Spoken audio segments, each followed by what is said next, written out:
হেরা গুহায় প্রথম ওহী নাজিলের ঐতিহাসিক ঘটনা। আরবের পাহাড় পর্বত ধুলোমাখা মরুভূমির মাঝে দাঁড়িয়ে আছে এক নীরব নির্জন পর্বত, জাবাল আল নূর। এই পাহাড়ের ওপরে ছোট একটি গুহা, যার নাম গার হীরা বা হেরা গুহা।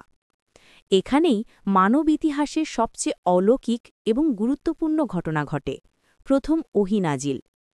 মুহাম্মদ সাল্লাল্লাহু আলাইহি ওয়াসাল্লাম কেন এই গুহায় যেতেন? মক্কার সমাজ তখন অন্ধকারে ডুবেছিল। মূর্তি পূজা, অত্যাচার, অসত্য সবকিছুই তাকে কষ্ট দিত। তিনি সত্য ও শান্তির সন্ধানে বারবার হীরা গুহায় যেতেন। সেখানে তিনি গভীর চিন্তায়, ইবাদতে এবং নিঃসঙ্গতায় শান্তি খুঁজতেন। তিনি জানতেন না তার জীবনে এমন একটি রাত অপেক্ষা করছে যা শুধু তার নয়, সমস্ত মানব জাতির ভাগ্য পরিবর্তন করে দেবে। যেই রাতটি পৃথিবীর ইতিহাস বদলে দিল। রমজানের এক গভীর রাত, চারদিকে অন্ধকার, গুহার ভেতর ভরাট নীরবতা। নবী মোহাম্মদ সাল্লাল্লাহু আলাইহি ওয়াসাল্লাম ইবাদতে মগ্ন।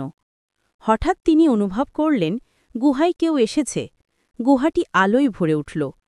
তার সামনে দাঁড়িয়ে আছেন এক মহান ফিরিস্তা, জিব্রাইল আলাইহিসসালাম। প্রথম ওহীর সেই শব্দ, ইকরা।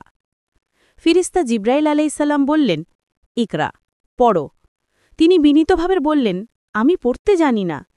জিব্রাইল আলাইহিসসালাম তাকে আলিঙ্গন করে আবার বললেন, ইকরা, পড়ো।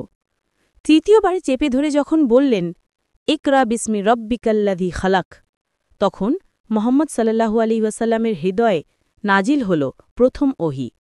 এ ছিল চিরন্তন কোরআনের প্রথম আয়াত। এই শব্দগুলো শুভ একটি আদেশ ছিল না, এ ছিল জ্ঞান, সত্য, আলো এবং মানবতার নতুন যুগের সূচনা। ওহী পাওয়ার পর অনুভূতি।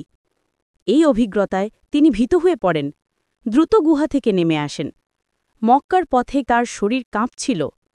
তিনি বাড়ি গিয়ে বলেন, জাম্মিলুনি, আমাকে ঢেকে দাও।